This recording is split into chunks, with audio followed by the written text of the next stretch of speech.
አሁን ደግሞ ቀጥታ ወደ ዶክተር ጸጋ ፈንታውን የክረስት አባል አልፋለሁ። አብረህን አንተም እንድትቆይ በትህትና እየጠየቅኩ ተነስልን። የክረስት አባል ዶክተር ጸጋ መላኩ ጤና ይስጥልኝ አቶ ሽሎሞ፣ ጤና ይስጥልኝ አቶ ተስፋዬ፣ እንዲሁም የተከበራችሁ ተመልካቾች አድማጮች በሙሉ ደህና ነሽ ወይ? እንዴት ነው ዛሬ? በፊት መልክሽን እያየነው አይደለም፣ በስልክ ነው አንቺም?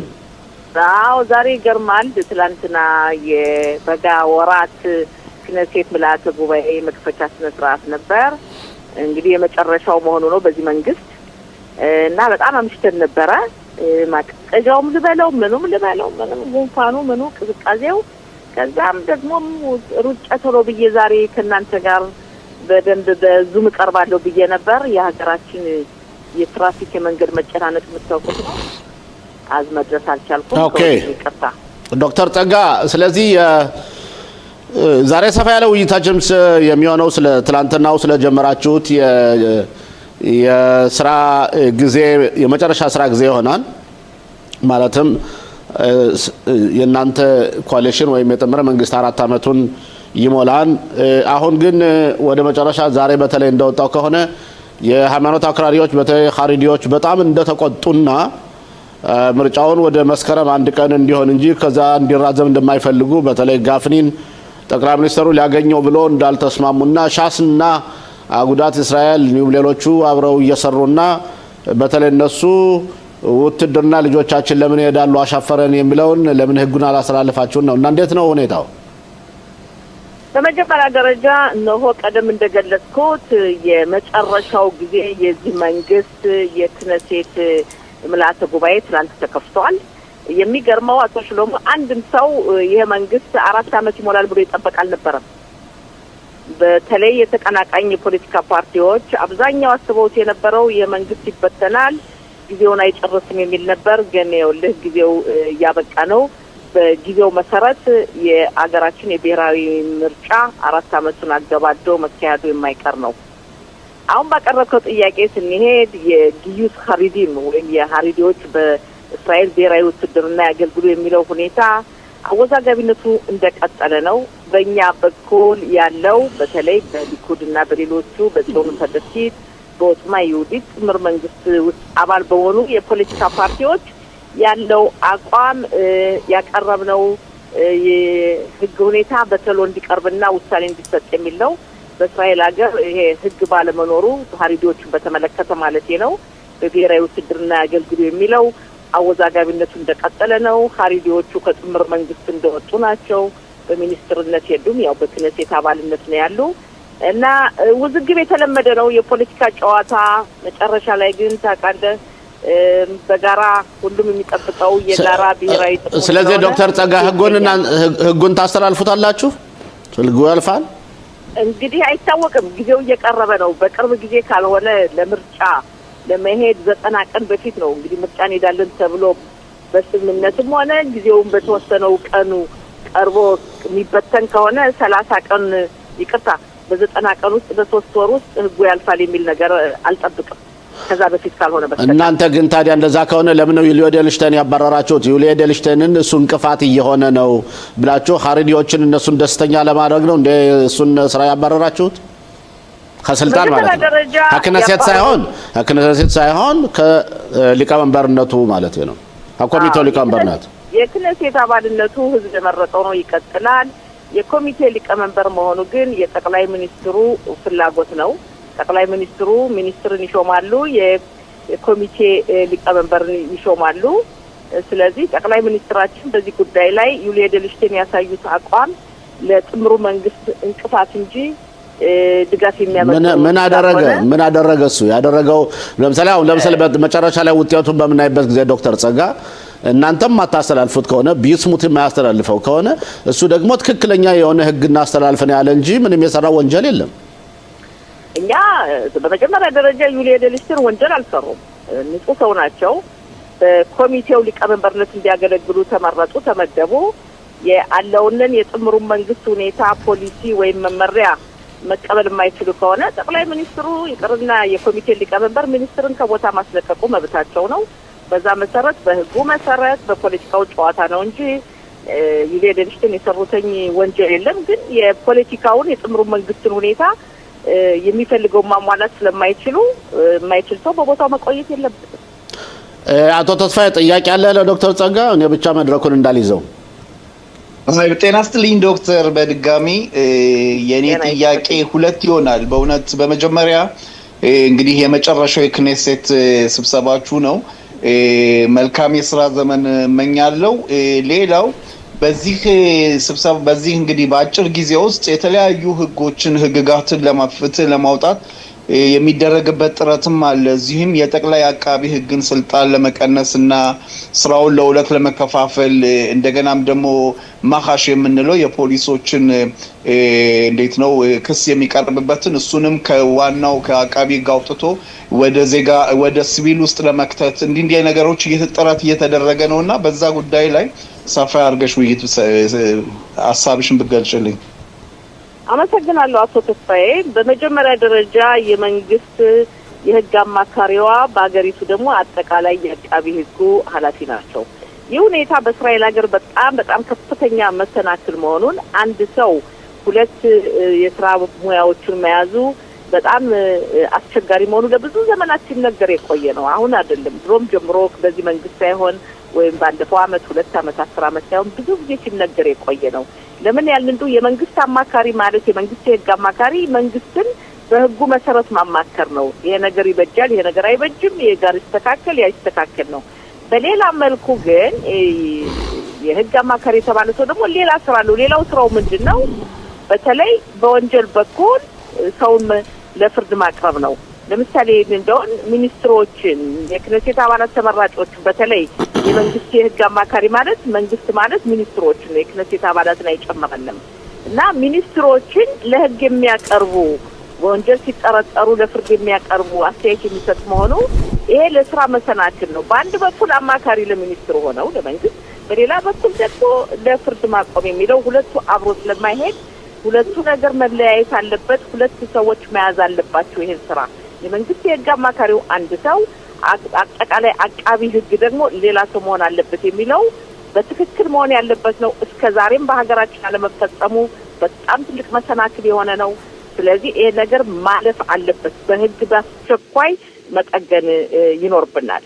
ሌላው ሁለተኛው ጥያቄ አቶ ተስፋዬ ማኻሽ የተባለው የፖሊስ ሰራዊት አንድ ድርጊት በሚፈጽሙበት ሰዓት መጥፎ ድርጊት ወይም በመጥፎ ድርጊት ሲጠረጠሩ ህግን ተላለፉ ሲባል የሚመረምር አካል አለ። ይህ አካል ነው ማኻሽ ተብሎ የሚጠራው እና ይሄ አካል በአሁኑ ሰዓት በህግና ፍትህ ሚኒስቴርና በፖሊስ የተውጣጡ ሰዎች ነው ያሉበት። ስለዚህ ትክክለኛ ፍትህ እንዲሰጥ ከተፈለገ ከነዚህ አካላት መውጣት አለበት። ገለልተኛ የሆነ መሆን አለበት የሚመራው ወይም ኮሚቴው። ያ ካልሆነ በአሁኑ ሰዓት የምናየው ብዙ ጊዜ አይታችሁ ከሆነ ፖሊሶች የተለያዩ ህገወጥ ድርጊቶችን በዜጋ ላይ ሲፈጽሙ ዜጋው ክስ ያቀርባል፣ ሮሮ ያሰማል። ውጤቱ ግን ምንም ውጤት የለም፣ ለፖሊሶቹ ነው የሚያደላ።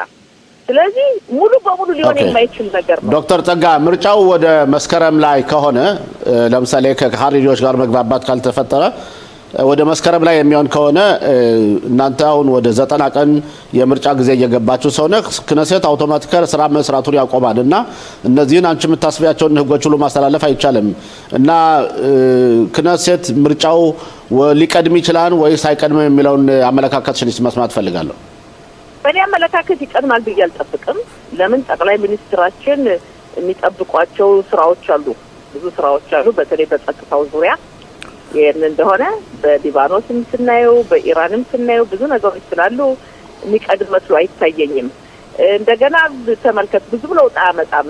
ጥቅምትና መስከረም የአንድ ወር ለውጥ ነው እና ብዙ ለውጥ ስለማያመጣ ይወዳል የሚል ግምት የለኝም። ምክንያቱም 90 ቀን ምርጫው ከመሆኑ በፊት 3 ወር ቀደም ብሎ ክኔሴት ረፍት ላይ ይወጣል ማለት ወደ ሸባቶን ይባላል ትወጣላችሁና ምናልባት አሁንም እኮ ቀርቷችሁ ያለው ያንድ ጥቅምት ላይ ቢሆንም ያንድ ወር ልዩነት ቢሆንም እኮ እናንተ ከአንድ ወር በኋላ እኮ ወደ ረፍት ልትወጡ ነው። ረፍት አትወጣም።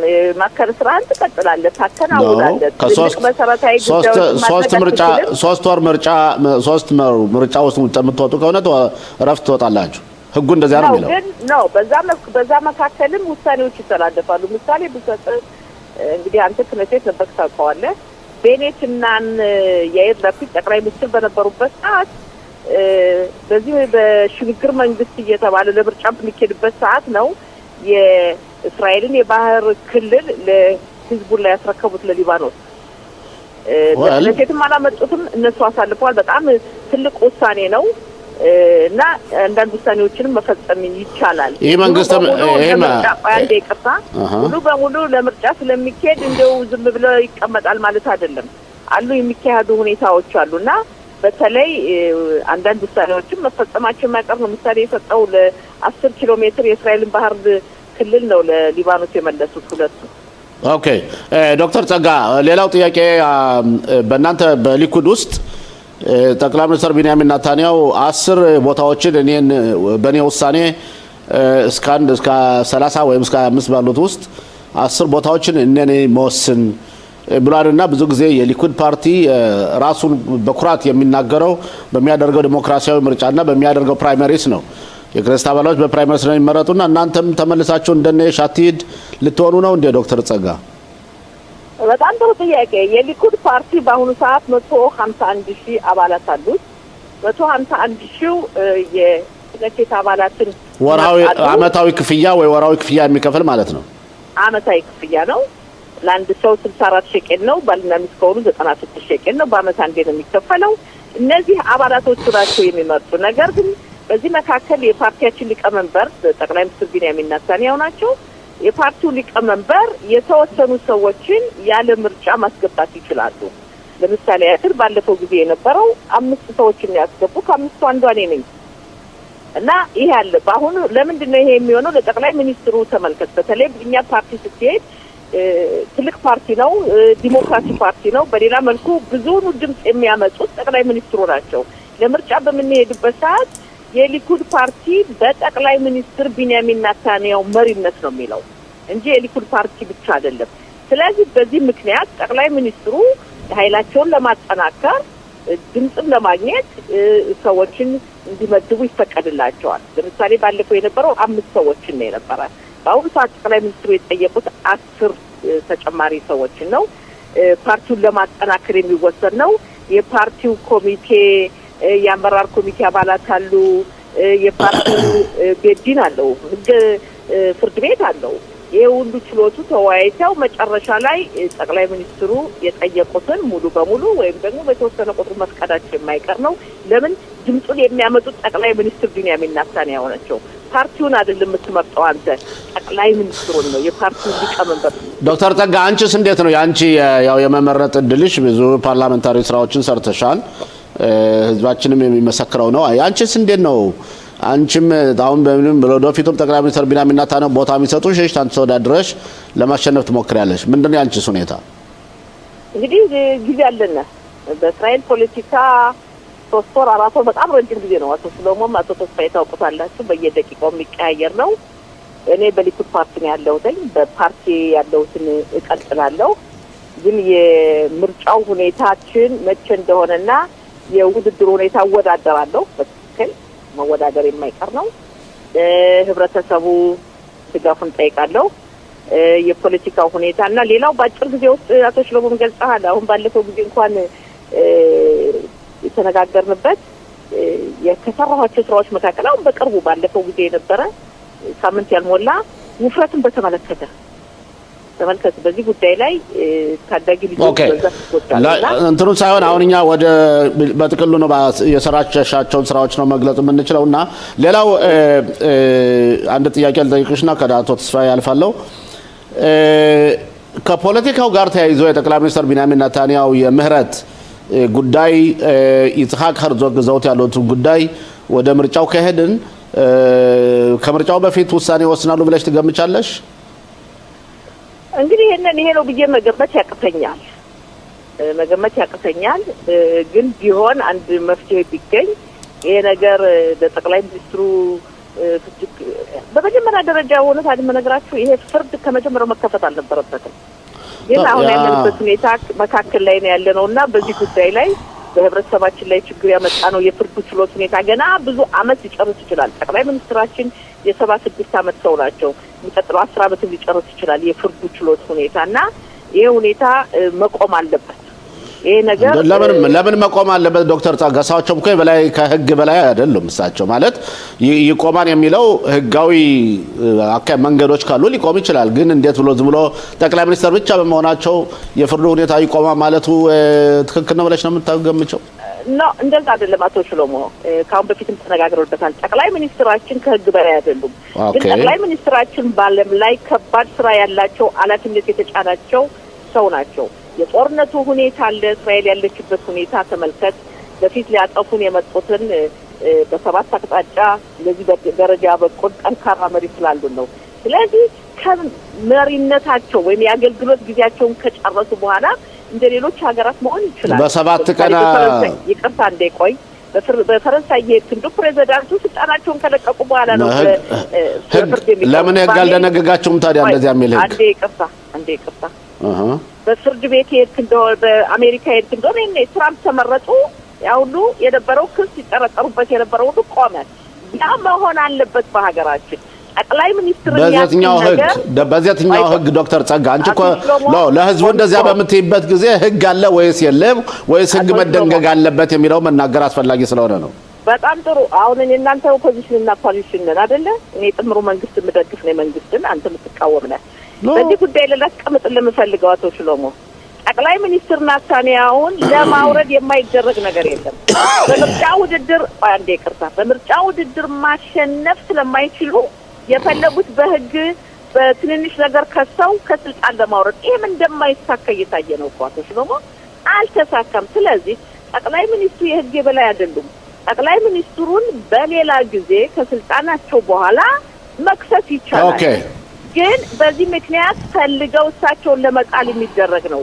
የእስራኤል ህዝብ አብዛኛው መርጧቸዋል በዲሞክራሲ ህግ መሰረትና እነዚህ በሙሉ የግራ ክንፎች አሁን እንኳን መሪ ተወዳዳሪ ጠቅላይ ሚኒስትሩ የሚወዳደር አጣው ተመልከት። ቤት ተቀን አንዱ ሲጨምሩ አንዱ ሲቀጥሉ። ዶክተር ጸጋ ያን እንግዲህ ቆይተን ከምርጫው እየቀረበ ስለሆነ የምርጫውን ውጤት አይተን ነው እኛ መናገር የምንችለው። አሁንም እሳቸው ጠቅላይ ሚኒስትር ቢንያሚን ኔታንያሁ ለምርጫ ሊቀርቡ ነው። ተመረጡ ካልተመረጡም ያው ህዝብ ነው የሚወስነው። ስለዚህ ዶክተር ጸጋ በዚህ እናቁምና በእርግጠኝነት በቅርብ ጊዜ ደግሞ ሰፋ ያለ ውይይት ይኖረናል። ረዘም ያለ ሁኔታ አንድ መጨመር የምፈልገው ነገር በጣም አጠር ያለ ዶክተር ጸጋ በጣም ጊዜ ስለሌለን አጠር ያለ ቆይ አንድ አጠር ያለ ብዙኑ በፖለቲካ ብቻ አይደለም። በዚህ ሳምንት የነበሩ ሁኔታዎች ጠቅላይ ሚኒስትር ቢንያሚን ኔታንያሁ በቤርሸባ ከተማ የሚገኙ የደስታው ቸኮል ቤተሰብ ልጃቸው የተገደለባቸውን በመጋበዝ በጽፈት ቤታቸው ወደ 40 ደቂቃ ቁጭ ብለው አነጋግረው ያለው ሁኔታ ብለዋልና የተሰራውን ነገርም መግለጽ አለብን። እሺ ጥሩ መግለጽ እወዳለሁ። አመሰግናለሁ ዶክተር ጸጋ። አስፈላጊ ነው የነበረው መገናኘታቸው መወያየታቸው። ቤተሰቡም በአሁኑ ሰዓት በእውነትም ልጃቸው ተገሎ በመገናኛ ዘዴ ትኩረት አልተሰጠውም አይተሃለኝ። አዎ በእርግጥ ካሁን ዶክተር ጸጋ በረዛ እንመጣለን። ጠቅላይ ሚኒስትር ቢንያሚን ኔታንያሁ የሃይማኖት ካሳውንም ሰዎች አግኝተው ተገናኝተው ነው ተወያይተው ነበር። ዛሬ ደግሞ የእሳቸው ውይይት በኋላስ ምን ደረስን የሚለውን ትንሽ ቆየት ብለን አሁን ካንቺ በኋላ የሃይማኖት ካሳውን አባትም እናነጋግራቸዋለን። እስቲ ለማንኛውም አብረን ስለነበረን ቆይታ በጣም አመሰግናለሁ። በእርግጠኝነት መልሰን እናገኝሻለን። መልካም ቆይታ። ጤና ይስጥልን። እንግዲህ የፊታችን ሐሙስ የመታሰቢያ ቀን ነው። ከኢትዮጵያ ወደ እስራኤል ሲመጡ መንገድ ላይ ለተሰዉት ለቀሩት ወገኖቻችን መታሰቢያ ቀን ነው። በዚህ ዙሪያ ነው የምንነጋገረው። አዲኛ ጋነሽ ዮፊ እሺ፣ እናንተ እንግዲህ ወደ 10 ዓመት እየተጣጋችሁ ነው ከምትኖሪበት ከተማ ምሽት ላይ ሩጫ በየዓመቱ አዘጋጅተሻል። እንዴት ነው የጀመራችሁት? ይሄ በምንድነው? እስኪ ስላለ ሁኔታ እንግዲህ ማነሽ አንቺ በቅድሚያ አዲ ማለት አደይ ጃኔ ባላለው አደይ በናሪ ጃኔ ከዚህ ישראל עליתי מישראל, עליתי ב-86 ואני פה המון שנים, אני פעילה מאוד בקטע בפעילות גופנית, יש לי קבוצות ריצה, ואני החלטתי זה בסדר אני אדבר בעברית? כן, אתה יכול לדבר, בסדר, תרגם אותך. כן. יש לי פרויקט זה נקרא, זה מיזם חברתי שהקמתי לפני 10 שנים, שבא בעצם לתת מקום לעליית למסע של יהודי אתיופיה, לכל החברים, לכל המשפחות שנספו בדרך לישראל. עדי בן-ארי ነው אני חייב לתרגם אותך עዲ ያለችው ነገር ምንድነው በተለይ በዚህ ወደ 10 ዓመት ይሆናል እንደ ድርጅት ነገር አቋቁማ የነኚህ የኢትዮጵያ ይሁዳውያን ወደዚህ ሲመጡ መንገድ ላይ የተሰውት ለነሱ መታሰብ ማለት የምሽት በየአመቱ የሩጫ ዝግጅት አዘጋጅታለች በይሄን እንግዲህ ለምን እንዳደረገችው እንጠይቃታለን ላማዚያ ያ ሐሹብላህ ላሶት ታስካራዞት በደረኻዞ אני לקחתי בעצם את מה שקרוב אליי, מהתחום שאני עוסקת בו, תחום הריצה, אני רוצה להביא דרך פעילות ספורטיבית איזה שהן ערכים חברתיים, להביא את המקום שקרוב לי לתחום שלי, וזה היה לי חשוב. יש הרבה מרוצים לזכר משהו, לכל מיני דברים שלא עלינו שקרו בארץ, המון זה קורה עדיין במלחמות וכאלה, ואני חשבתי שהמקום שהכי קרוב אליי ואני יכולה דרכו להביא למודעות לכלל החברה וגם בפרט לחברה שלנו, לצעירים שלא ממש מכירים את סיפור העלייה של יהודי אתיופיה. דרך פעילות ספורטיבית שהיא מקור לעוצמה, לכוח מסוים. אוקיי, חייב לתרגם אותך. אוקיי.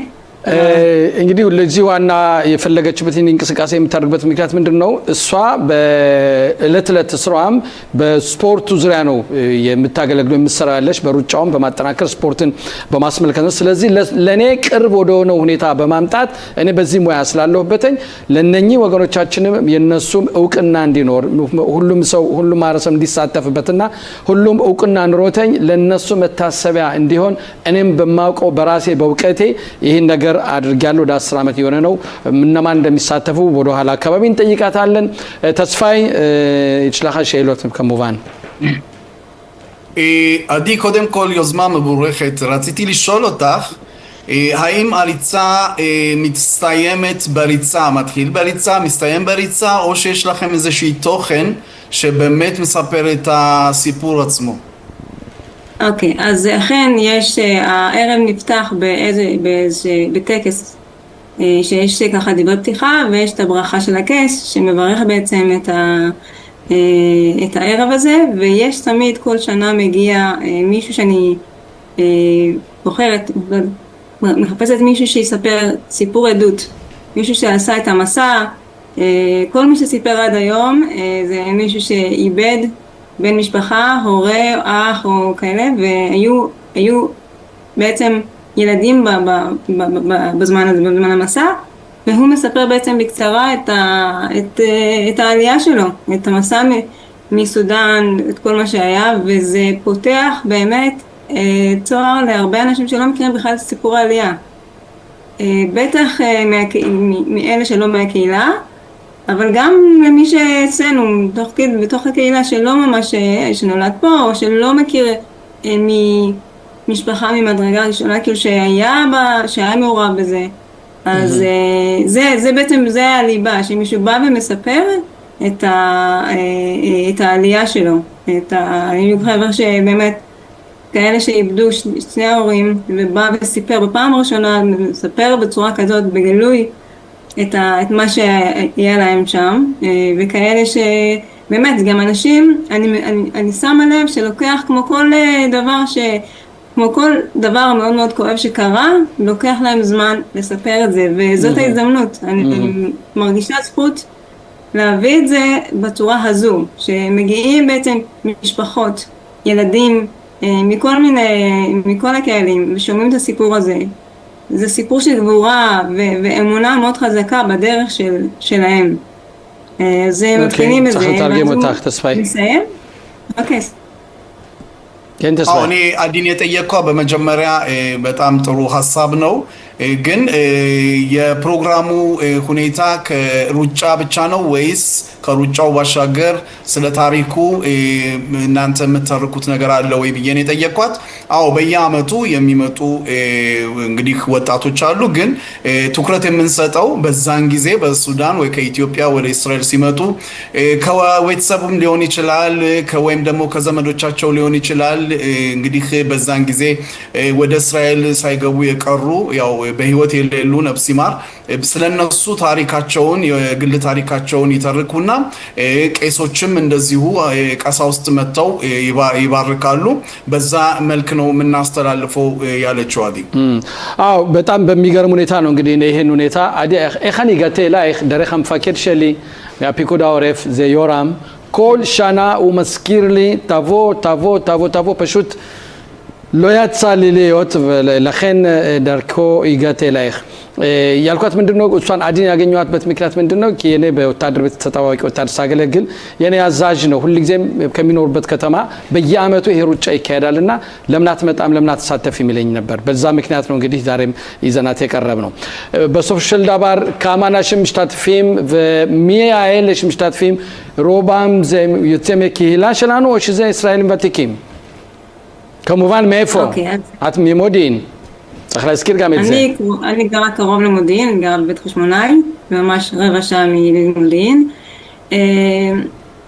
מההתחלה הגיעו הרבה יותר לא מהקהילה, ולאט לאט איכשהו התחילו להגיע, וזה עובר מפה לאוזן, ואני רואה עם השנים שהרבה מהקהילה שלנו כן מגיעים. אני רוצה שיגיעו יותר בני משפחות, ילדים, כי זה בסוף זה לא רק ריצה, זה המהות של הערב הזה, שזה גם, אגב זה גם לא רק ריצה, זה גם הליכה, אז כל המבוגרים וכל הילדים שלא עוסקים בכלל בספורט, אז יכולים גם ללכת את זה, זה כל העניין. המהות זה הערב עצמו, הנושא של הערב, וזה שבאים באמת בני משפחה שבאמת איבדו את יקרים להם, זה בשבילי זה כאילו זה הדבר הכי חשוב. מעבר לזה שאני רוצה שכולם יחשפו לסיפור העלייה, אלא גם מי שמגיע ויודע, אומר, הנה, פה זוכרים את המשפחה שלי, פה מוכירים אותם, פה הנה, יש פה מקום. וזה בעצם, זה אחד מהדברים שאני מאוד רוצה לעשות. אז, ובאים. באמת אני אומרת שבזמן האחרון מגיעים הרבה, ואני בעזרת השם שזה יהפוך להיות משהו מאוד גדול. כי כרגע מגיעים בין 200 ל-250 אנשים בערב, וזה והכל, כל המצב הזה, גם כל הנושא הזה, זה הכל התנדבותי, אין פה משהו שהוא, אתה יודע, אין פה, זה לא איזושהי פרנסה של מישהו, זה בסך הכל כל מי שעוזר, יש פה הרבה חבר'ה מהקהילה גם שנותנים יד, ישר שומעים מה צריך, אני מאוד מעריכה פה, אני אומר את זה. עדי, תודה לך, אשרך, יתשאר כוח, נשתדל מאוד להגיע השנה, נראה, ותודה לך. תצפה לראות אתכם, ותודה רבה, תודה רבה להזדמנות. תודה לך. ጠቅላላ ባለ ሁኔታ ያለችን ነገር ምንድነው የሚሳተፉት ሰዎች የጠየቋተኝ አብዛኛዎቹን ያው ነጮች ናቸው የሚሳተፉት የኛ ሰዎች አነስተኞች ናቸው በየአመቱ ግን እየጨመረ የሚመጣበት ሁኔታ እንዳለ ነግራናለች ቢያንስ ከ200 እስከ 250 ሰዎችም ይገኛሉ ይሳተፋሉ ዋናው ነገር እዚህ ጋር መሮጡ ብቻ ሳይሆን በእግር ጉዞ ማድረግ ይቻላል ዋናው ነገር እዚህ ጋር ስለ ታሪኩ መነገሩ ነው በተለይ ይሄንን ያለፉት ወገኖቻችን በሚመጡበት ሰዓት ለካ አልተረሳንም ለካ አለን ለካ ታሪካችን በየትኛውም ቦታ ይነገራል ብለው ለነሱም ትልቅ ተስፋ የሚሰጣቸው ነው በማለት ነው ያለችው እንግዲህ አስተዋውሳለሁ በእንደዚህ አይነት ዘዴዎች በተለያዩ ቦታዎች ይሄን ነገር ሲሰራጩ ሲዘከሩ ያየን ነው አስተዋውሳለሁ የእግር ኳስ ጨዋታም የተደረገበት ቦታ ነበር ካሁን በፊትም እኛ በዚህ በጣቢያችን አሰራጭተናል የቅርጫት ኳስ ጨዋታም ነበርና በእንደዚህ አይነት ሁኔታ መዘከሩ መታወሱ ጥሩ ነው አዲ ያለችው እንግዲህ አሁን የፊታችን እሁድ ምሽቱ ላይ 8 ሰዓት ላይ ነው እንግዲህ ሞዲን አካባቢ ያላችሁ መምጣት መገኘት ይችላልላችሁ ማለት ነው ወቀጥታ ወደ ቃለ ምልልስ እንሄዳለን ጋዜጠኛ ፋሲል ለገሰ መስመር ላይ ነው ፋሲል ተናስተልን አይቸው ተናስተልኝ ተስፋዬም አለ ተስፋዬ ተሰማናለ አው የሰማው ተናስተልና እሺ ፋሲል እንዴት ነህ ሰላም ነው አንተስ እንዴት ነህ ደህና ነኝ እንዴት ነው ምርጫ በተለይ ከትናንትና ወዲህ ደግሞ የሃይማኖተኛ ፓርቲዎች ምንድነው የሚባል ማስጠንቀቂያ ወይስ ክነሴትን በትናለን አሁኑን ወደ ምርጫ መሄድ አለብን የሚል ዛቻም ሳይ የዛቱ ይገኛል። አሁኑ ማለት ጀምረዋል። ለማንኛውም እንደተለመደው እንግዲህ ሀገራችን የዲሞክራሲ ሀገር ነች። አንዳንዶቹ ያሰቡት ሳይሳካላቸው የቀረ መስሎ ይታያል። ስለዚህ በአራት ዓመት አንድ ጊዜ ምርጫ ይደረጋል። እንግዲህ በአራት ዓመት አንድ ጊዜ ምርጫ የሚደረገው በአራት ዓመት ጊዜ ውስጥ በስልጣን ያለው መንግስት ማውረድ ካልተቻለ ነው። ማለትም በ61 ድምፅ። ስለዚህ ይህ መንግስት እንግዲህ እንደምንም ብሎ የአራት ዓመቱን እያሟላ ነው። ስለዚህ በአገሪቱ ህግ መሰረት ምርጫው የሚካሄደው አይቸው ጥቅምት 27 ቀን 2016 ዓ.ም እዚህ ላይ ነው። ፋሲል እንግዲህ አሁን እንደገለጽከው በጥቅምት ወር ላይ ምርጫ ይካሄዳል። አሁን ክነሴቱን መበተን ወደ ምርጫ እንሄድ ማለቱ ቢያንስ የአንድ ወር ወይም የሁለት ወር ጊዜ ወደዚህ ማስቀደም ነው። ምን ለውጥ ምን ልዩነት ያመጣል ይሄ? በአጠቃላይ ሁኔታ ብዙ ልዩነት የለውም። ግን እነሱ የሚሉት በመስከረምና በጥቅምት አካባቢ ብዙ ዓመት ባሉ ስላሉ አስቀድሞ መስከረም ላይ መካሄድ አለበት የሚል አመለካከት ነው በሃይማኖት አክራሪዎች ዘንድ ያለው። ይህ ሀሳብ መሰንዘር የጀመረው አለመግባባት ከመፈጠሩ በፊትም ነው። አሁን አዲስ ነገር አይደለም። አሁን ግን ያው እያሟሟቁት ነው። በአጠቃላይ ሁኔታ ስንመለከተው ለረጅም ዓመታት ያህል የቆየው ወዳጅነት ማለትም በሃይማኖት አክራሪዎችና በሊኩድ ፓርቲ መካከል የቆየው ወዳጅነት አሁን ፈርሷል የሚል መግለጫ እየወጣ ነው። ግን ይህንን ማመን ያዳግታል። ምን አማራጭ አላቸው ስንል ደግሞ ኖ የግራ ክንፎች ስልጣን ላይ መውጣት ስለሚፈልጉ የፈለጉትን ያህል ለሃይማኖት አክራሪዎች ይሰጣሉ የሚል ግምት አለ። እንግዲህ በተለይ ከጥቅምት 7 ቀን በኋላ አይቸው አሁን ከፍተኛ ክርክር የተፈጠረበት ጉዳይ ብሔራዊ ውትድርና አገልግሎት በማስመልከት ሃይማኖተኛ አክራሪ ተማሪዎች በማስመልከት እነሱ ብሔራዊ ውትድርና ስለማይሄዱ የእኛ ልጆች ብሔራዊ ውትድርና ይሄዳሉ። እነሱ ግን ሃይማኖት ስለሚማሩ የቅስና ትምህርት እንደሚባለው ነው ኢትዮጵያ ስለሚማሩ መሄድ የለባቸው የሚል አመለካከት ነው ያላቸው። ግን ጥቅምት 7 በኋላ ሐማስ ድርጅት ድብደባ ከፈጸመ በኋላ ሁሉም የእስራኤል ሕዝብ በአገሪቱን ለመጠበቅ በሚደረገው ጥረት ሁሉ መሳተፍ አለበት እየተባለ ነው። እንበለ ምክንያት ለጠፋቸው ልጃችን እህታችን የልጅ ልጅ የብዙ ተመልካቾቻችን የልጅ ልጅ የምትሆነው የሃይማኖት አባት አቶ ተስፋዬ ከመስመር ላይ ይገኛል። ጤና ይስጥልን አቶ ተስፋዬ። ጤና ይስጥልን አቶ ሰሎሞን እንዲሁም ተመልካቾቻችን። ሰላም ነህ ወይ? እንዴት ነህ አቶ ተስፋዬ? እግዚአብሔር ይመስገን ነው የሚባለው። መቸለላታ ያምራም አዎ፣ ካንተኛ ጋር ደግሞ አቶ ተስፋዬ ቢሻው ይኖራን አብሮ ከቃለ መጠየቁ ይሳተፋል። ጤና ይስጥልን አቶ ተስፋዬ። ጤና ይስጥልን አቶ ተስፋዬ። ጤና ይስጥልኝ አቶ ሽሎሞ። ጤና ይስጥልኝ አቶ ተስፋዬ ካሳ። መልካም አቶ ተስፋዬ እቺን ልጅ በተመለከተ በእውነት ሰላማዊ ሰልፍ ይደረጋል፣ በተለያዩ ድረገጾች ይነገርላታል። እናንተ ከጠቅላይ ሚኒስትር ቢንያሚን ኔታንያሁ ጋር ተገናኝታችሁ ነበር። ብዙ የክነስት አባላቶችን ተገናኝታችሁ ነበር። ክነሰት ላይ ብዙ ውይይቶች ተደርገዋል። ሻባክ ገብቶ ደግሞ ይገባን ተብሎ ነበር። ጉዳዩ ወደ ለሃብ 443 አልተላልፏን ተብሏል። ምን ነገር አለ እስካሁን ድረስ አቶ ተስፋዬ?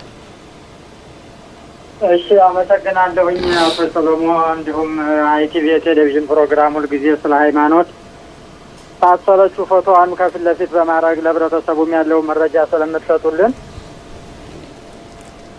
ወደ ጥያቄ ስመጣ እውነቱን ለመናገር ይሄ ነው የሚባል አዲስ ነገር የለም።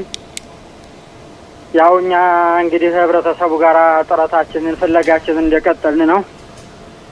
ትናንትም በሆነ ቦታ ወደ ተላቪቭ ሄደን እንደዚህ ልጆቻቸው እህት ወንድሞቻቸው እነዚያ ደግሞ ሁለት ልጆች እናታቸው ጋር የሞቱት አክስቶች ጋር ትናንት በቴልአቪቭ ግንኙነት ነበረን እና እነሱም ያው ስሜታቸውን አጋሩን ያሳለፉትን ሁሉ ለኛ እንድንጠነክር ተሞክሯቸውንና ሃይማኖትን ደግሞ እንደማይረሷት ሁሉም የተጠለፉት በህይወት ያሉትን በህይወት ያው ሙተውም የቀሩት የሞቱትንም ወደ ሀገራቸው እንደበቁና አንዲት የተጠለፈች ሃይማኖት መዳረሻዋ ጠፍቶ እንደቀረ ስሜቱም እጅግ ከባድ ጊዜ አሳልፈው እንደነበረ በትዝታ ብዙ ትዝታዎችን ቀስቅሰው ስንላቀስ ብለን የመጣ ነውና ጥረታችን እንደቀጠለ ነው። ግን ይሄ ነው የሚባል መረጃ እስካሁን የለም። ሻባክ ገብቷል ወይስ አልገባም? በጉዳዩ አልገባም። ጠቅላይ ሚኒስትሩን ጠይቃችሁት ነበር እንዲገቡና እሳቸው ጉዳዩን አጥንቼ መልስ እሰጣችኋለሁ ተብሏል። መልሳችሁ ጠይቃችኋል?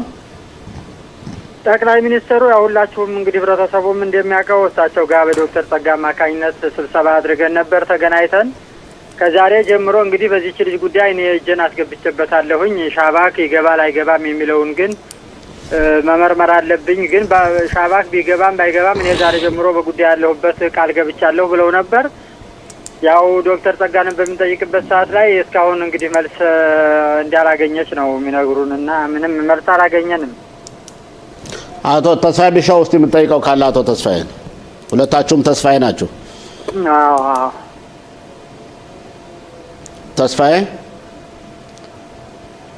ተስፋዬ ይሰማል? አሁን እየሰማው ነው። እስቲ አቶ ተስፋዬ ካሳውን የምጠይቀው ካለ። እሺ ጤና ይስጥልኝ በድጋሚ አቶ ተስፋዬ። እንግዲህ በእውነት አቶ ሽሎሞ እንዳሉት ያው የመንግስት ድርጅቶችን በተለያየ ጉዳይ በተለያየ መንገድ ተገናኝታችሁ ተነጋግራችኋል። ጊዜው በእውነት ረጅም ነው። ከጠቅላይ ሚኒስትር ጋርም እንደገንዚውም ከሚኒስትር ቤንግቪር ጋር ከሚኒስትር ሳራ ሊያ በክሊታ ኦፊር ጋር እነሱም ጋር ከተገናኛችሁ ጊዜው እያለፈ ነውና የወደፊት ትግሉ እንዴት ሊሆን ይችላል? ትግሉንስ እንዴት ነው ማጠናከር የሚቻለው? ማለት እንግዲህ ከዚህ በኋላ ምን አይነት ያው ምርጫም ሰዓት እየደረሰ ነው። ከምርጫ በኋላ ዞር ብሎም የሚያይ ያለ በፖለቲካዊ መስሎ አይታየኝምና በአሁን ሰዓት ይሄንን ጊዜ ተጠቅሞ ምን አይነት ትግል ያስፈልጋል ብለህ ታስባለህ? ያው እኛ እንግዲህ ትግሉን በተለያየ አቅጣጫ ከሁለት ዓመት በኋላ ለመንቀሳቀስ እየሞከርን ነው። ብዙ ነገር ግን ያስፈልጋል። የሚጠየቀው ነገር ብዙ ነው። አሁን ደግሞ በቅርቡ እንግዲህ የአጭር ጊዜ እቅዳችን ቲኩ የተያዘው ያው ወደ ለሀብ 40 ሻሎሽ ስለዞረ እነሱ ጋር ስለሆነ እነሱም ጋር እንግዲህ ወደ 6 ወር እየሆነ ነው። ምንም አይነት መረጃም ስለሌለ ከነሱ ውጭ አካባቢ ላይ እንግዲህ ሉድን ሸንጎ ምክትል ከንቲባ ወይዘሮ አለማዘሩ እየተባበረችን ነው። እንግዲህ ጉዳዮች እየተጀመሩ ነው። ድንኳን እዚያ ጠለን ያው ህብረተሰቡ ጋር እዚያ ሆነና ቤቱታችንን ለማሰማት ነው እንግዲህ ፕሮግራም ያዝነው። አቶ ተስፋዬ ኦኬ፣ አሁን ማለትም እናንተ ድንኳን ጥላችሁ ከዛ ልጃችን ትምጣለን ብላችሁ እናቷ ቤቱታችሁን ከዛ ሆናችሁ እየለመናችሁ ህዝቡም እየመጣ እንዲተባበራችሁ ነው እና ግን አሁን በተለይ እናንተ መርካቶ ቂጣ እንዳላችሁ ናችሁ ያላችሁ መርካቶ ቂጣ ጽፋት መርካቶ ቂጣው ተዘግቷል። የእናንተ የግል ኑሯችሁ የቤተሰቦችና የልጆች እንዴት ነው? አይ አቶ ሽሎሞ ከባድ ነው። ችግሩን ካነሳን ተወርቶ አልከም እግዚአብሔር ብቻ እሱ ይመርምረው። 1500 ሰው ሲኖርበት የነበረ መርካቶ ቂጣ እኛ ብቻችንን ከልጆቻችን ጋር ከባድ ነው። በህይወታችን ከባዱን ጊዜ ነው እያሳለፍንና ዋጋ እየከፈልን ያለ ነው። ብቻ እግዚአብሔር ይስማን። ከባድ ነው። እንደው አሁን ወደ ትግሉ ወደዚያ ነው እንጂ ችግሩን ብናነሳው ብዙ ነው። እግዚአብሔር ብቻ እሱ ይመርምረው። ከባድ ነው። ይሄ ነው ብዬ ስሜቱን ልገልጽልህ አልችልም። ሌላው ባለፈው በርሸባ አካባቢ አንድ ተጠርጣሪ ከኛ አብራክ የወጣ ሰው የነበረና በቴሌቪዥኖች ሁሉ እሱ አብሮ ተባባሪ እንደሆነ በእሷ መጥፋት አንዳንድ ምልክቶች ሁሉ ታይተው ነበር። ያነ ሰውየና የምርመራ ውጤትስ ምን ሆነ? ሰውየው ተለቀቀ? እንደታሰረ ነው ያለ? ምን ሆነ? በእውነት እኔ ስለ ሰውየው ማውቀው ጉዳይ የለኝም። ሰውየውን አውቀዋለሁ። ከሚፋል ጋር አብረን ሰርተናል። እኔም በጊዜው በተጠየቅኩበት ሰዓት ላይ ይሄ ሰውዬ ከሃይማኖት ጋር ምንም አይነት ግንኙነት የለውም ብዬ መልስ ሰጥቻለሁ። በጊዜው በምርመራው በኩል ምንም ይሄ ሰውዬ ከዚህ ጋር ግንኙነት የለውም የሚል መልስ ነው እኛ ቤተሰቦች የሰጠነው። ምክንያቱም የነበረን ግንኙነት ጥሩ ነበረ። ልጆቹም ጋራ ከሱም ጋራ የነበረን ቅርብ ነን፣ እዚያ ጎረቤት ነበርን። ምንም አይነት የምንጠረጥረው መልኩ የለም ብለን በጊዜው ያው በቴሌቪዥን በሬዲዮ መናገር ስለማይቻል ነው እንጂ ያልተናገርነው። አሁን ጊዜው ስላለፈ መናገር እንችላለን። በወቅቱም እኛ የሰጠነው ይሄንን ነው። አሁንም ከሱ ጋር ግንኙነት ይኖረዋል ብለን እምነት የለም። ግንኙነት እንደሌለውም ያው ባለፈው በፍርድ ቤት ተረጋግጧል። ማለትም ሰውየው ነጻ ወጥቷል ማለት ነው። በሌላው ጉዳይ አላውቅም። በሃይማኖት በኩል ምንም ግንኙነት የለውም ተብሎ በፍርድ ቤት ተሰናብቷል ነው ያሉኝ። እንግዲህ ኦኬ። ስለዚህ ተስፋዬ ብጠይቀዋለህ አቶ ተስፋዬን እንደገና። አዎ ጥያቄ ብቻ ሳይሆን አቶ ተስፋዬ እንዳለው በእውነት በቅርብ ጊዜ የኛ እቅድ ያወጣ ነው በላቭ 433 በልዩ የፖሊስ ምርመራ ክፍል ውስጥ አጀንዳው እነሱ ጋር ስለሆነ ፋይሉ እነሱ ጋር ስለሆነ ከነሱ ቢሮ ፊት ለፊት ድንኳን ጥለን እዛ እንግዲህ ጫና ለመፍጠር የምናደርገው ጥረት ነው። በዚህ አጋጣሚ ያው የራምሌ ሉድና አካባቢው ነዋሪዎች የኛ ሰዎች በዚህ ጉዳይ ላይ የግዴታ እንግዲህ ጣልቃ መግባት አለባቸው። ምክንያቱም እንዲህ አይነት ትግሎች የሁላችንም ነው። እቺ ህጻን ልጅ የሁላችንም ነችና ነገ የሚደርሰውን አናውቅም። ይሄው እየደረሰም ነው። ወጣቶቻችን እየተገደሉ ነው። ህብረተሰቡ እየወጣ ነው። አሁንም ቢሆን እንዲህ አይነት ነገሮች ሲደርሱ እንዲህ አይነት ነገሮችን ከመድረሳቸውም በፊት ህዝቡ አንድነት መፍጠር ያለበት ሁኔታ መስሎ ነው የሚታየኝና በዚህ አጋጣሚ ጥሪ ለማቅረብ ነው። በመጀመሪያ ያው ድንኳኑ ከተጣለ በኋላ እኛ ራሳችን መረጃዎችን እናወጣለን፣ እናስተዋውቃለን። ግን ያን ድንኳን ብቻውን ባዶ እንዳይቀርና በቃ ምን አይነት ህብረተሰብ ነው እንደማይባል እርግጠኛ ነኝ። የመጡ በተቻላቸው ጊዜ የመጡ እዛ ድንኳን ውስጥ ድምጻቸውን ማሰማትና ያው የሃይማኖትን ድምጽ ማሰማት ነው። ሃይማኖት በህይወት እንዳለችና በሰው እጅ እንዳለች የተረጋገጠ ነገር ነው። አቶ ሽሎሞ ኦኬ። አቶ ተስፋዬ ወደ አንተ ልመለስና የጠፋችበት ቦታ መርካዝ ክሊጣ ነው።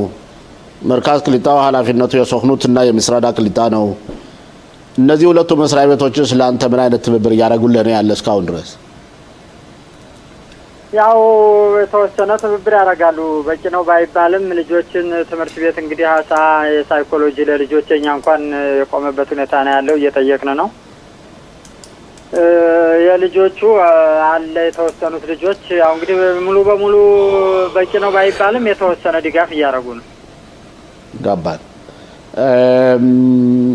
አሁን አንተ እስቲ አንድ ደቂቃለችንና ለህዝቡ የምታስተላልፈው መልእክት ካለ ሁልጊዜም በእርግጥ ታስተላልፋለህ፣ ዛሬ ደግሞ የበለጠ የምትለው ካለ?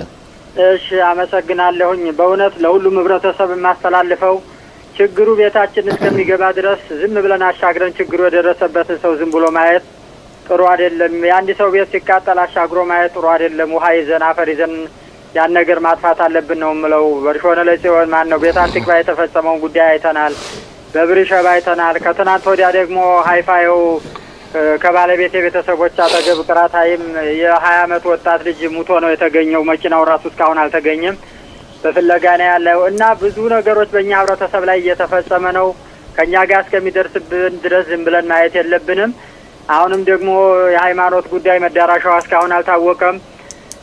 ሉድ እና ራምሌ በዚህ አካባቢ ያላችሁ ሰዎች በሙሉ አሁን ድንኳን ጥለን እዚያ ልንቀመጥ ዝግጅት ላይ ነው ያለ ነው። ህብረተሰቡ በሙሉ እዚያ አካባቢ በተለይ በጡረታ ፔንሲያ የወጡ ሰዎች እዚያ ቦታ ላይ መጥተው የተወሰነ ሰዓት እየተቀመጡ ድምጻችንን እያሰማን በአንድ ላይ ልጃችንን እንድታስመልሱልን። ችግሩ ከባድ ነው። ልጅን ያህል ነገር ከጎን ተለይቶ መቀመጥ ይሄ ነው ልል አልችልም እና ሁላችሁም እንደራሳችሁ እያያችሁ አግዙን፣ ልጃችንን አስመልሱልን ነው የምለው። እኔ ሌላ ምንም የለኝም።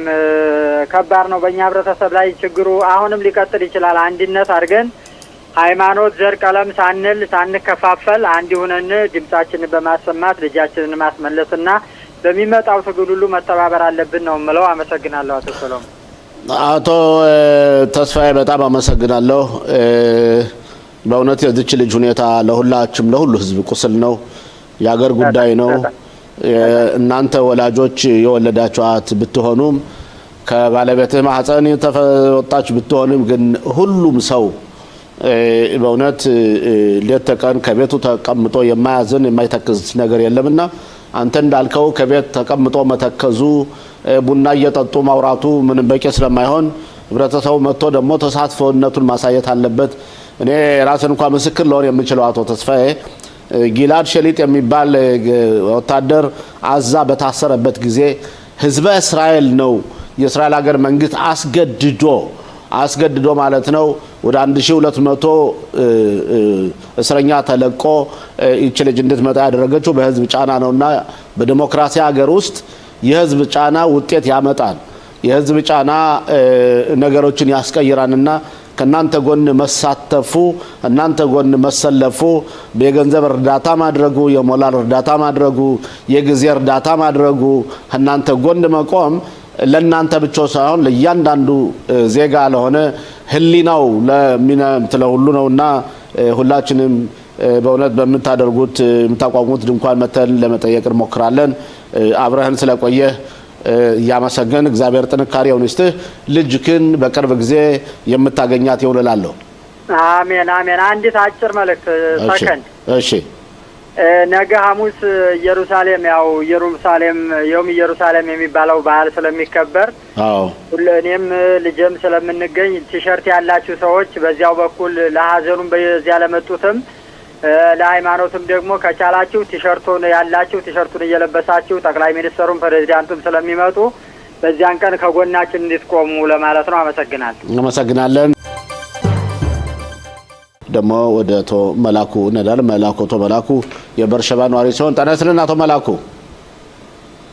ጤና ይስጥልኝ አቶ ሽለው ሞላ ቀድሞ የክርስቲያን አባል እንዲሁም ባልደረቦች ጤና ይስጥልኝ እያለሁ አመሰግናለሁ። አብሮነ ደግሞ አቶ ተስፋዬ መስመር ላይ ይገኛል። ጤና ይስጥልን አቶ ተስፋዬ። ጋሽ ተስፋዬ ጤና ይስጥልኝ እያለሁ። ጤና ይስጥልኝ አቶ ሽሎሞ። ጤና ይስጥልኝ አቶ መላኩ። እስቲ አቶ መላኩ በርሸባ ባለፈው እንደምናስታውሰው በ12ቱ ቀን የኢራንና የእስራኤል ፉክክርና ጥላቻ ጠብ ላይ የሶሮካ ሆስፒታል በከፍተኛ ደረጃ ተጎድቶ ነበርና አንድ አካባቢው በጣም የፈረሰ ነበርና ያን ቦታ እንደገና ተገነባ ወይስ እንዴት ነው? ጠቅላይ ሚኒስትር ቢንያሚን ኔታንያሁ ቦታው በመሄድ ቃል ገብተው ነበር ይሰራን ያልቃል ተብሎ ነበር። እንዴት ነው አንተ እዛው ስለምትሰራ ማለት ነው? እንግዲህ በእርግጥ እውነት ነው። ካሁን በፊት በኢራን ጉዳት የደረሰበት ሆስፒታል ሶሮቃ ሆስፒታል ከባድ ጉዳት ነበር የደረሰበት ከታች ድረስ። እሱ አሁን በከፍተኛ ደረጃ እንግዲህ በመንግስት ደረጃ 3.6 ቢሊዮን ብር ተመድቦ ኑሮ ስራው እየተካሄደ ነው፣ እየተሰራ ነው። ፈርሰው የነበሩ ሁሉ በሙሉ ከንተው ወደ አዲስ ግንባታ እየተገነባ ነው ያለ በጥሩ ሁኔታ። እንዲሁም ሌላ ደግሞ እንደገና በዚያ በስተውሃ እንጨት በቃ በስሜት መስኮቶች ሌሎች ሁሉ የፈራረሱ ነበሩ። እሱንን እያወጡ ብረት ለበስ እየሰሩት በጥሩ ሁኔታ ነው አሁን እየታደሰ ያለ እና በጣም ያስገርማል። ስራው ጥሩ ነው። ኦኬ ያላለቀም እንጂ ያው እየተሰራ ነው። አቶ መላኩ ጥያቄ ካለ አቶ ተስፋዬ ጥያቄ ካለ አቶ መላኩ አቶ መላኩ እንግዲህ በእውነት ከሰሞኑ ያው አዲስ ገቢዎችን ባስመለከተ እንደዚሁም በተለያየ ጉዳይ በግልም የምንጫወተው ነው። ግን ሆኖም ግን ያው ለተመልካቾቻችን ለኛም እንግዲህ ሰፋ አድርገው እንዲያብራሩልን ብዬ ነው። በምን አዲስ ነገር አለ ለሚለው ነው። ባለፈው ሳምንትም አንዳንድ ተመልካቾች ጥያቄዎች ስለጠየቁ በዚህ ጉዳይ ላይ የሚሉት ካለ ይቅርታ። እንግዲህ እውነትን ነው። በተለይ በአዲስ ገቢዎች ያ እንግዲህ ካሁን በፊት በብዙ ቀን ለብዙ ቀናት ለብዙ ሰዓታት ለብዙ አመታት ያው ኢትዮጵያ ያሉ ወገኖቻችን እያሉ ተከራከር ነበር። እንግዲህ የዛ ጉዳይ ምንም የተነሳ ጉዳይ የለም። ጸጥ ያለ ነገር ነው ከመንግስት አካል እስከ ህዝባዊ ድረስ። ነገር ግን አሁን የመጡት አልያ ቅሊጣ እንግዲህ ተቀብሎ የሚያስተናግዳቸው ከመርካቶ ቅሊጣ ያሉ ሰዎች አሁን በፊት የመርካቶ ቅሊጣ ሌላ ቦታ ነበሩ። እንደገና ወደ ሌላ ቦታ ሲያዟዙራቸው ለ5 አመት ከዚህ ቅሊጣ ትቀመጣላችሁ ብለው አስፈርመው ካስፈረሟቸው በኋላ ከተቀመጡ በ3 አመታቸው አሁንም ሌላ ቦታ ትሄዳላችሁ ብለዋቸዋል። የሆነ አባያ የሚባል ቅሊጣ ማለት አልቹል የሚባል ቅሊጣ አለ አዲስ የነበረ ነው። አሁን ከዛ በኋላ ህብረተሰቦች ምንድነው ያሉ እኛ ለ5 ዓመት ነው የፈረምነ መውጣት አንችልም ለምን እንደዚህ ከቦታ ቦታ ታንቀሳቀሱናላችሁ ምክንያቱም ምንድነው ብለው በሚጠይቁባቸው ጊዜ ነጮች መጣው ይገቡበታል ፈረንጆች መጣው ስለሚገቡበት እናንተ ከዚህ መጠቅ አለባችሁ ብለዋቸዋል እኛ ለምን እንለቃለን ብለው የሚስታራቸው አውጥተው ለነገ ዝግጁ ናቸው ለማለት ሰላማዊ ሰልፍ ለማድረግ እኛ የነጮች መብት ሲከበር የኛ መንግስት አይከበርም ሌላ ቅሊጣን ላይ ለምን ሄደው አይገቡም የሚል ነገር ዛሬም ተነጋግረን እነሱ ጋራ ከማድሪኮቻቸው ጋርም ተነጋግረን እኛ ምንም ያገባን ነገር የለም ከበላይ ካሊያ ጥብጣ መስሪያ ቤት የመጣ ትዕዛዝ ነው ብለው ነው ይህ ጉዳይ ያስተላልፋል ከዚህ ውጭስ በደቡብ አካባቢ እንደሚታወሰው ብዙ ሚሳኤሎች ሲተኮሱ ነበሩ ብዙ የተጎዱ ቤቶች አሉ የተጎዱ ፓርኮች አሉ ቤታቸውን ያጡ ሰዎችም አሉ እነዚህ ሰዎችስ በጦርነቱ የተጎዱት እንደገና ቤታቸው ተገንብቶላቸዋል ቤቱ እንደገና እንደፈረሰ ነው ወይስ እንዴት ነው አንምታውቀው ሰው ካለ ወይም አካባቢውን ጠይቀህ የተረዳኸው ካለ ባለፈው እንደ ታህና ታውሰጂ እንደ ታህና ወጥቶች ምናምን ከሚያርፉበት ቦታ ወድቆ በተወንጫፊ ላይ መስኮቱን ሰባብሯል አንዳንድ በሮችን እንደዚህ አበላሽቷል ከዚያ በተረፈ ያው ዙሪያውና የሰዎች ጥማት ግንባታ ቲኩን እያደረገላቸው ነው በዚህ በኩል ቲኩን እያደረጉላቸው ነው እንግዲህ ብዙንም ብርሸባ ጉዳት አልደረሰም ያለ ሶሮቃ ሆስፒታል በስተቀር እግዚአብሔር ይመስገን ጉዳትም አልደረሰ ከዚህ ወጣ ብለን ደግሞ ተሾመ ገድስና መሰለሽ ገድስ ልጅ አሟሟት ጉዳይ ነው ይህንም አናግሬያቸው ነበር ኤሪያ ውስጥ የህግ አካሎችስ ምንድን ውጤት ሰጡሽ የትናንትናም ሰውየውን እሱንም አናግሬያቸው ነበረ ምንም ነገር የሰጡን ነገር የለም መረጃም ገዳዩንም ሆነ የሰጡን ምንጭ የለም የሚል ነገር አለ እንግዲህ እነን ጋሽ ለሞን በሁለት በእኛ ህብረተሰብ ላይ ያለው ጉዳት እንላለን እንጂ የተለያዩ ነገሮችን ስምን ተጣለን ዘረኝነት ምናምን እንላለን በትክክለኛ አለ ለምን ቴታቲኮ የሞተው ወንድማችን እንኳን ምንድነው ያሉት ከትንሽ ያልተው ሊገለው አስቡ አይደለም የሚል ነገር ለሁሉ አስቆጥቶታል ብርሽባን ተዘን አስቆጥቶታል በየቦታው እንዴት እንደዚህ ሊባል አንድ ሰው ወይዞ ሊገል መጣ ከወጋው በኋላ ያሶምባች ነው እና ይሄ ጉዳይ በጣም ህዝቡን ያስቆጣን ያለ ባሽበታ ነው ግን በተመለከተ አንተ እንዳልከ ቢሆን ግን በርሸባ የተገደለ ወንድማችን ደግሞ ተጠርጣሪዎች ኢትዮጵያውያኖች ናቸው ይሄንስ ምን ትላለህ ተጠርጣሪዎች በእርግጥ ለቅሶ ተይዘዋል ይባላል ለነሱ ተተየሰጣቸው ነገርም የለም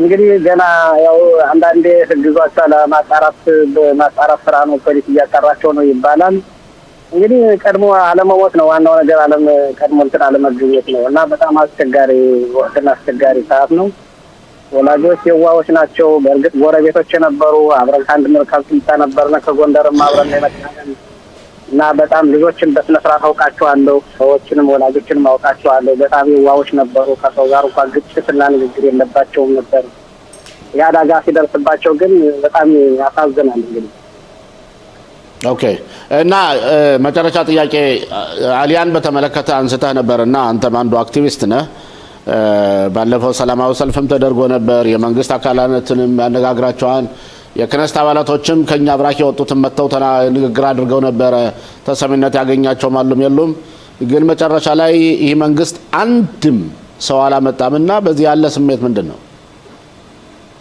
እዚህ ያለ ስሜት በእውነት ለመናገር ታውን በፊት ያው ለብዙ ጊዜ እንደምታውቁት እናንተም በቴሌቪዥን መስኮትም ታይተዋል ሁሉም ተዘወጡ አልቅሷል እናትም አባትም አሩጎችም ሽማግሎችም ሁሉም ሰው ያለቀሰበት ነው ከራሴ ጀምሮ የዚህ ጉዳይ እኔ በጣም የሚገርም ነገር ነው ባለፈው እኔ ሙሼ ሰለሞን የሚባለው ከትንሽ ጊዜ በኋላ ተስፋል ብሎ በሬዲዮንም በተለያዩ ሚዲያም ምንጮችን ሰጥቶ ነበር እና እኔ በእውነት ጋሽ ደግሞ አንዳንዴ እኔ ከኛ ህብረተሰብ ትንሽ ችግር አለ በዚች በወር ውስጥ የመጡ ሰዎች ይገርማል ጎንደርና አዲስ አበባ በረሃብና በቸነፈር እየተሰቃዩ ከቤታቸው ያሉ ሰዎችን አምጥተው በቃ ብዙ ነገር አለ እኔ የማውቀው ነገር አለ እና የተወሰኑ አምጥተዋል በውስጥ እንትን ማለት ነው በውስጥ ደም ኦኬ እና ለምን ይሆናል ለምን በሚዲያ ሁሉም ነገር የእስራኤል ዘር ያለው እየተጣራ ለምን አይመጣም በ2014 የሞላው ፎርም አለ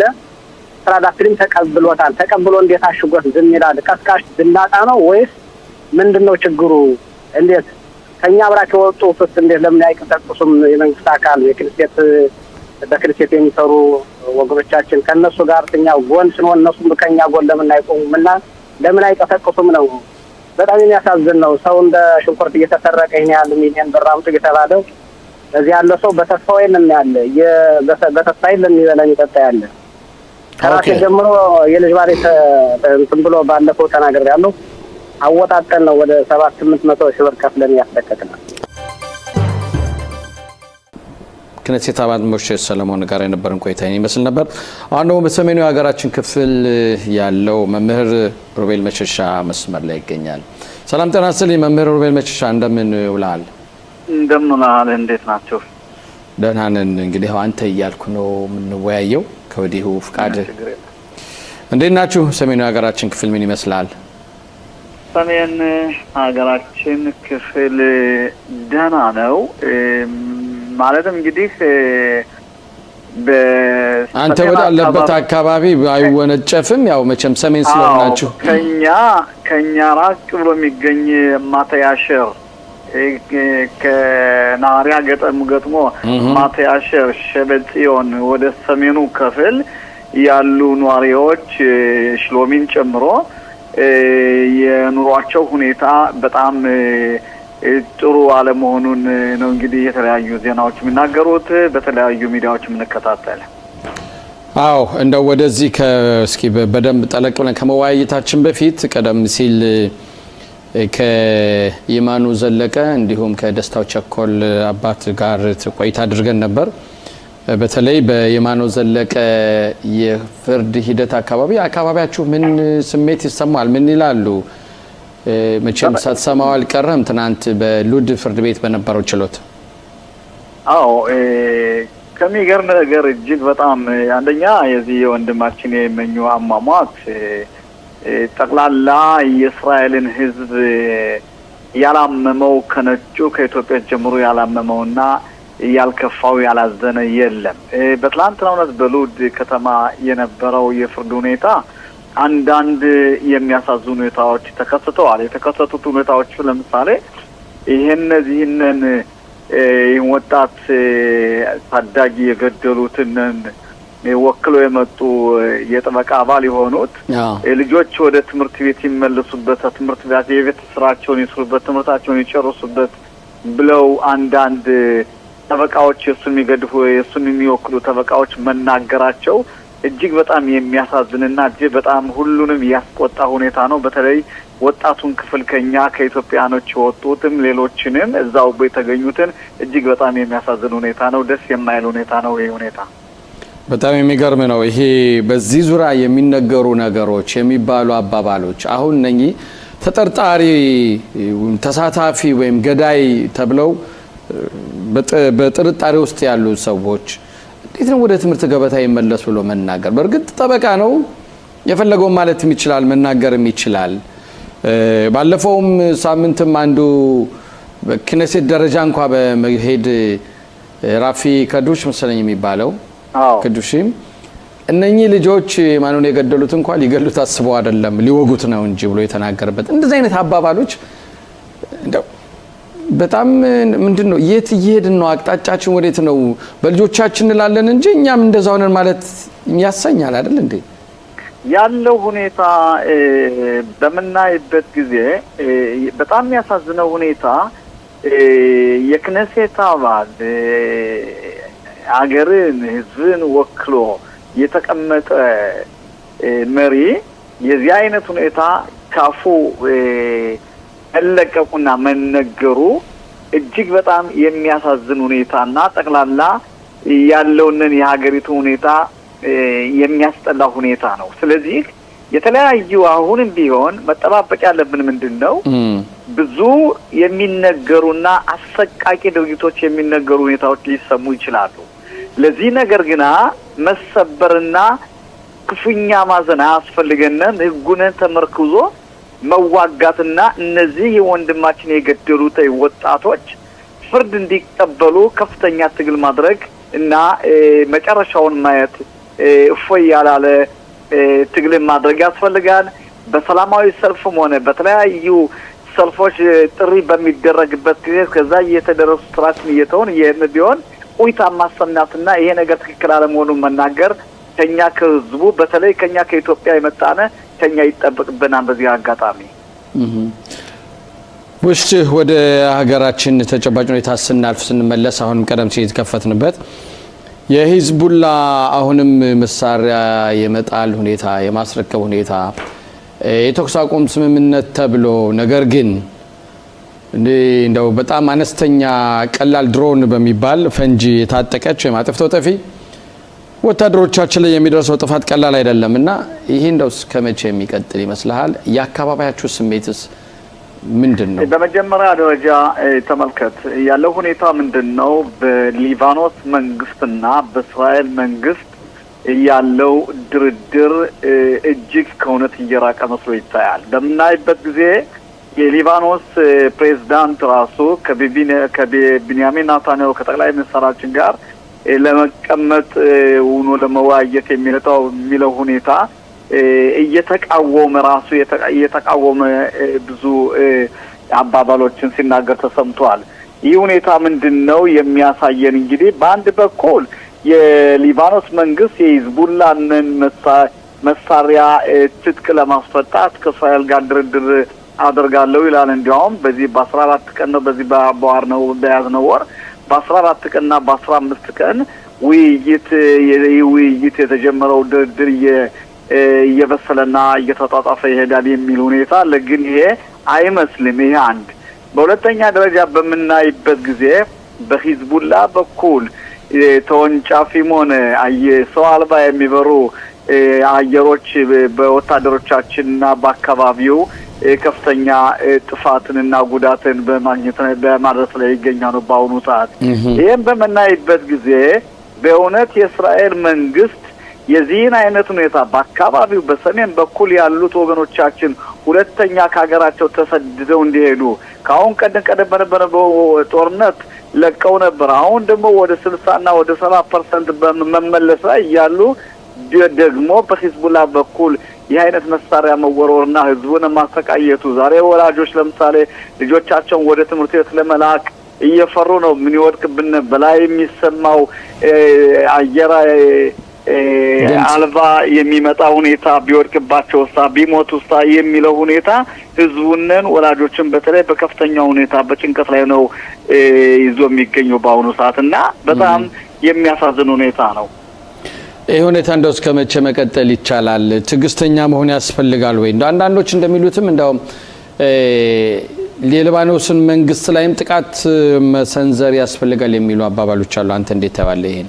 አንደኛ ትክክል አባባል ነው። የዚህ አይነት ሁኔታ እስራኤል እኮ አሁን በምናይበት ጊዜ ኢንተረስት ወይም ደግሞ ጥቅም የሚባል ጨዋታ አለ። አሁን እስራኤል ለምሳሌ ጥቅሟን በአሁኑ ሰዓት ጥቅሟን አጉልታ አታሳይም። ጥቅሟ ምንድነው? አሁን ያለው የእስራኤል ሁኔታ ምንድነው? ያለው ሁኔታ ምንድነው? በአሜሪካና በኢራን ያለው ሁኔታ ምንን ወልዶ ይመጣል፣ ምን ነገር ይፈጠራል የሚለው ነው እንጂ ከዛም በምታይበት ጊዜ እስራኤል ጥቅም የለም። የአሜሪካ ጥቅም ብቻ ነው ያለ።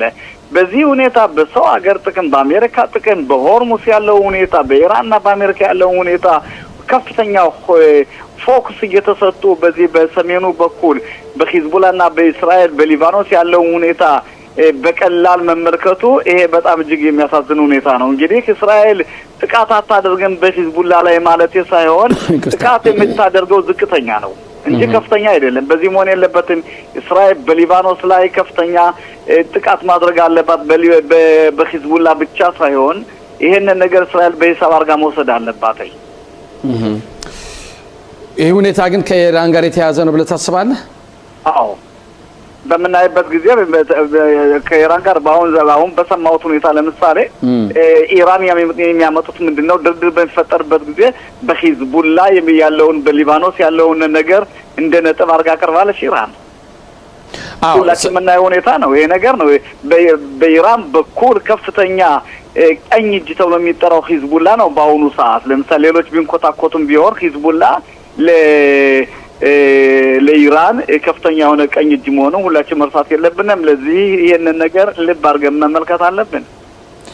አዎ ይሄ ሁኔታ በእውነት ትኩረት ሊሰጠው የሚገባ ነው። ዞሮ ዞሮ ዋና የዚህ የመካከለኛው ምስራቅም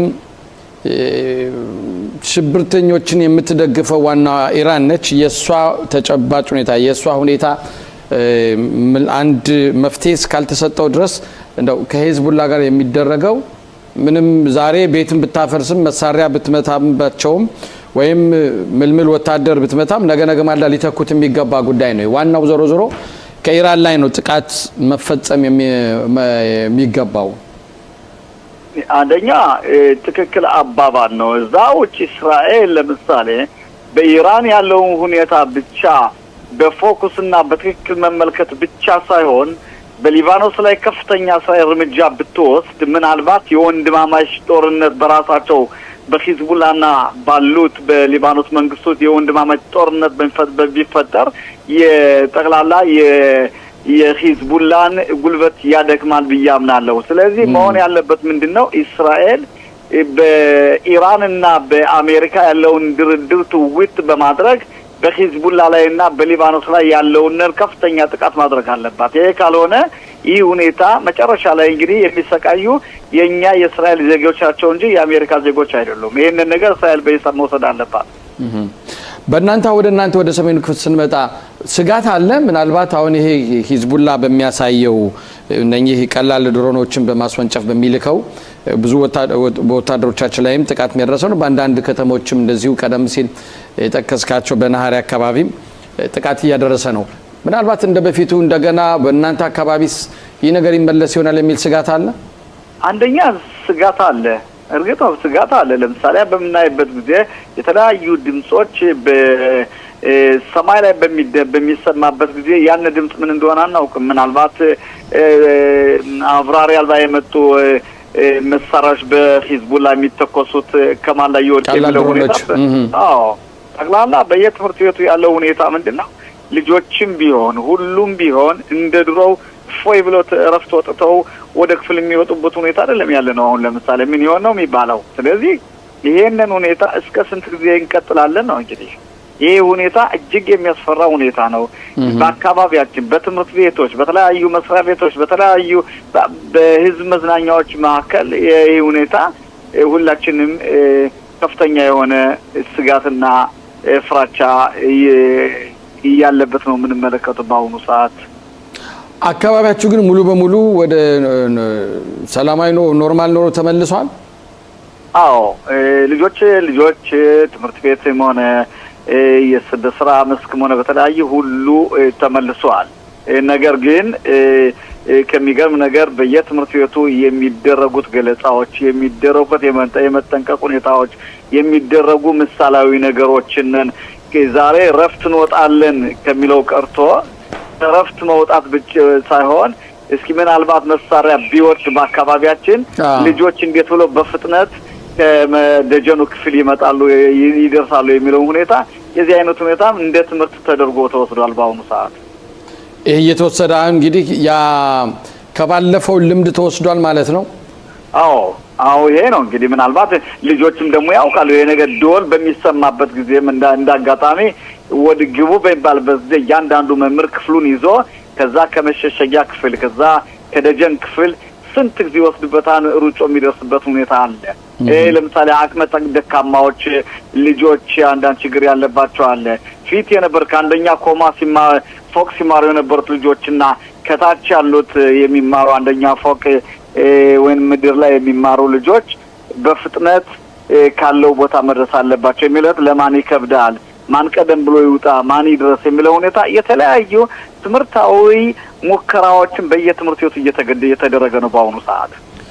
ይሄ በእውነት ጥሩ ሁኔታ ጥሩ ክስተት እየተደረገ ምክንያቱም አንደኛ የበለጠ መረጃ እንዲኖር ማድረግ ይቻላል። የበለጠ ደግሞ ልጆች እንዲገባቸውና እንዲያውቁት በእንደዚህ አይነት አጋጣሚ እንኳን መቼም አይታወቅም። ሀገራችን ከአሁን በኋላ ጦርነት የለም ማለት አንችልም። መቼ እንደሚከሰትም የምናውቀው ጉዳይ አይደለም። ለዛም ኢራን እስካሁን ድረስ በተለይ አሁን ያለው የአያቶላው መሪ በስልጣን ላይ እስካለ ድረስ ይህ ነገር ባጭሩ ይቀረፋ እምነት አይደለምና እንደው ለሚቀጥሉት ዙር ጦርነቶች ዙር አስቀድመን ከበፊቱ የነበረ በበለጠ አስቀድመን ዝግጁ ነን ማለት ይቻላል? አዎ አንደኛ ይቻላል። በአንደኛ ደረጃ ካሁን ቀደም የነበረው ጦርነት ህዝቡነን ወደደም ጠላም አዘጋጅቶታል። ከዛውጪ ነገር ከተፈጸመ በኋላ ደግሞ ከዚህ የበለጠ ቢመጣ በምን አይነት ሁኔታ እንዘጋጃለን የሚለው ባለስልጣን የሆኑ በየትምህርት ቤቱ በተለያዩ ቦታዎች ከፍተኛ የሆነ ልምምዶችን በማሳየትና በማስተማር ላይ ነው የሚገኙ በአሁኑ ሰዓት። የሁኔታ ለምሳሌ በተለያየ ቦታ በየትምህርት ቤት በምታይበት ጊዜ እንደ ትምህርት ተደርጎ ተወስዷል ይህ ነገር። ምክንያቱም አንዳንድ ነገሮች የደረሰባቸው የተለያዩ ፊልሞችን ያሳዩአቸዋል። ባንገባቸው ኩለነዛ ቦታ ባንደርስ ልክ ለዛኛው ለደረሰበት ሰው ለአንተ ሊደርስብሃል ብለህ በምታሳየበት ጊዜ ሰቅጠጥ በማድረግ ጥሩ ነው እንዲዘጋጅ በማድረግ ላይ ነው የሚገኘው በአሁኑ ሰዓት። ጥሩ የሆነ ሁኔታ ነው ያለ። እርግጥ የጦርነት ነገር መጥፎ ነገር ነው እንጂ የዚህ አይነት ሁኔታ በእግዚአብሔር እርዳታ እንግዲህ ሰላም ለሀገራችን ይላክ ነው የምለው። እናመሰግናለን። እንደው ለመጨረሻ ያክል ወደኛው ማህበረሰባችን ስንመጣ መቼስ እንግዲህ አንዳንዴ በአደጋ ጊዜ አደጋ መከላከያ መጠለያ ክፍልን በተመለከተ ብዙ አውርተናል። በወቅቱም ብዙ ነገር ነበር። አንዳንድ የጎደሉ ነገሮችን ሳይሆን በህዝቡ በከንቲባው ዙሪያስ እነዛን ነገሮች የማስተካከል የማደስ ሁኔታ ይታያል ወይስ ጦርነቱ አለፈ ሁሉም ቀረ ነው? ይታያል። ነገር ግን ችግሩ ምንድነው? አንዳንድ የሚሉት አባባል አለ። ሚዜ መጣ በርበሬ ቀንጥሱ የሚባል አባባል አለ። ለምሳሌ አሁን በአሁን ሳይሆን በእኛ ህብረተሰብ ላይ ተከስቶ የሚታየው አንዳንድ ነገሮች አሉ። እኔ በቅርብ በማይበት ጊዜ ሌላው ህብረተሰብ ሊሆን ይችላል። ለምሳሌ አንዳንድ እንደሚቅላጥ ወይንም የደጀን ክፍል የተበላሸባቸው ወዲያውኑ በአሁኑ ሰዓት ሂደው በደህንነቱ ሰላም ባለው ሁኔታ እንደዚህ ሆኖ ብናል ብለው ከመዘጋጃ ቤት ከኢሪያ ሂደው የመናገር ሁኔታ የለም። መቼ ነው የሚያዩት ይሄንን ነገር? ጦርነት ተነሳ ሲባል ይሰራል ነው ወዲያውኑ የሚል ሁኔታ ነው ያለ። ይሄ መሆን የለበትም። አሁንም ቢሆን ለህብረተሰባችን አሁን ከፍተኛ ጥሪና ከፍተኛ የሆነ ምክር ማቀርበው ምንድነው በአሁኑ ሰዓት ሚቅላጣችሁ የተበላሸ ካለ የተለያዩ ችግር ካሉበት ያንን በአሁኑ ጀምራችሁ በመዘጋጃ ቤት ወይም በኢሪያ እየሄዳችሁ ነገሩ እንዲሰደርና ጥሩ ዝግጁት እንድትኖሩ ጤንነታችሁን እንድትጠብቁ በዚህ አይነት ሁኔታ ምክሬን ማቀርበው እንደው አሁን ሄዳችሁም ቢሆን ቦታችን ተበላሽቷን ብላችሁ መናገርነን መምረጥ አለባችሁ ነው ምላቸው። እውነት ነው መምህር። ይሄንም ለዚህ ነው ይሄንም ያነሳ ነው ለመጨረሻ ጥያቄ ያነሳ ነው ይሄ ነው። ምክንያቱም እንዳልከው ሰርገኛ መጣ በርበሬ ቀንጥሱ ሳይሆን አሁን እያንዳንዳችን በበኩላችን የነበረንን ችግሮች እናቃቸዋለን። መስተካከል ያለባቸው ጉዳዮች እናስተካክላለን። ለሚመራው ክፍል ይሄን ነገር ሊረዳ የሚችል እኛ ራሳችንን ቢሆን ሌላ እንኳን መጥቶ ሊሰራን ባይችልም እኛ ራሳችንም በአንድ ላይ ይሄን ነገር መስራት በተለይ ደግሞ በጋራ የምንጠቀምበት ያደጋ መከላከያ መጠለያ ክፍል ከሆነ ያ ችግር ካለበት አሁኑን አንድ ላይ በመሆን በመሰባሰብ አስፈላጊውንን የሚወጣጡ መዋጮ አድርጎ ይሄን ነገር ማዘጋጅ የሁላችን የዛ ህንጻ ነዋሪዎች ኃላፊነት ነውና ይሄን ከማድረግ ወደ ኋላ እንዳንል መምህር መጨረሻ ላይ የምትለኝ ነገር ካለ በእኔና በዚሁ እንሰነባበት። አንደኛ ጥሩ ሐሳብ ነው ያመጣ። ችግር ያለው ምንድነው በአንድ ህንጻ የሚኖሩት ሰዎች አንዳንዶች የሚቅላጡ የደጀኑ ክፍል ኃላፊ ነው ብለው ዘግተው የሚሄዱ አሉ። በሁለተኛ ደረጃ ያላቸውን የግላዊ ዕቃቸውን ከዛ ከሚቅላጡ ውስጥ አስገብተው ቦታ ገብተው መፈናፈኛ የሌለበት ቦታዎች አሉ።